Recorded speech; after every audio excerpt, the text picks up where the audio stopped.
Hello and welcome to Thought for the Day. Do you like stories? I've heard it said that we all have a novel inside us. I'm not sure about that, but we all ask big questions sometimes and we look in the Bible for big answers. And what we get is a story, the story of the world. And often that story is told in very concentrated form, which often leaves me asking more questions. What actually happened? What was it like? You might like to write your own "What was it like" story. And let's go to the Bible now. Begin at the beginning and let's have a story. Are you sitting comfortably? Then I'll begin. What was it like on the morning of the world? It was clean. Clean as a baby fresh from a bath. Clean as the tyres on a brand new bicycle. Clean as the spring sunshine. Clean as a mountain snowfall. What was it like on the morning of the world? It was clean.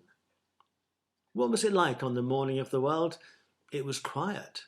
Every now and then a breeze would catch hold of a leaf and send it crashing against its neighbour, or a stream would bubble and bounce against its banks. But otherwise it was quiet. Quiet as a sleeping baby, quiet as a coasting bicycle, quiet as the rising sun, quiet as the falling snow. What was it like on the morning of the world? It was quiet, maybe too quiet. What was it like on the morning of the world? It was time to make some noise. So God spoke. That was the first noise, and a zoo of noises followed. Singing birds, splashing fish, buzzing insects, roaring beasts. And then a yawn from the first man, Adam. "I've got something for you to do," God said to Adam, and he gave him a job, the best kind of job there is, a job that is more like a game. And the game was called Name the Animals. What was it like on the morning of the world? It was time to make some noise. Adam looked, Adam listened, where to start? And then an animal dropped a nut on his head. The animal was grey, it had small pointed ears, its bristly tail was as long as its body, and it sat on a branch and chattered at Adam as if it were scolding him. What did Adam name it? Nobody knows. But when the people who lived in Greece first saw it and noticed that its tail was as long as its body, they called it squirrel, which means shadow tail. Again Adam looked. Again Adam listened. Then Adam spotted another animal shuffling towards him through the undergrowth. This animal was half the size of Adam. It was covered with bright orange fur. It walked on its feet like Adam did, and on its knuckles like Adam didn't.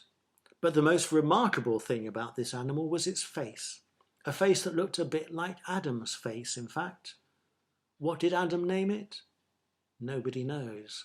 But when the people who lived in Malaysia first saw this animal, walking through the forest with its sad man face, they called it orangutan, which means man of the woods.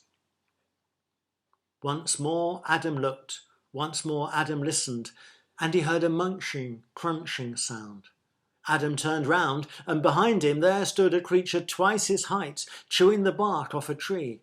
It was shaggy and brown. It had 4 long, knobbly legs, and sticking out of its head were 2 branches, like a pair of open hands. What did Adam name it? Nobody knows. But when the people who lived in North America first saw this huge, shaggy animal, they called it moose, which means he strips off bark. So Adam named the animals. Nobody knows what he called them. Nobody knows how long it took. But when he had finished, Adam looked at the world. It was no longer clean. Birds' nests filled the trees, rabbit holes dotted the ground, fish littered the streams, and there was hardly a leaf anywhere that hadn't been chewed or chomped or nibbled on. Then Adam listened to the world. It was no longer quiet.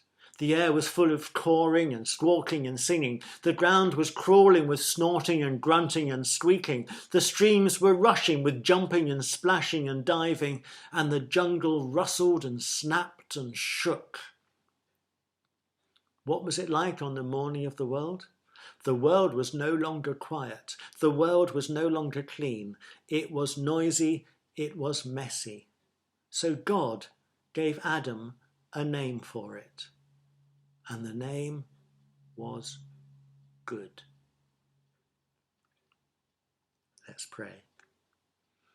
For all things bright and beautiful, for all things dark and mysterious and lovely, for all things green and growing and strong, for all things weak and struggling to push life up through rocky earth, for all human faces, hearts, minds and hands, paws and claws, fins and wings, for this life and the life of the world, for all that you have laid before us, O God, we lay our thankful hearts before you. In Christ's name.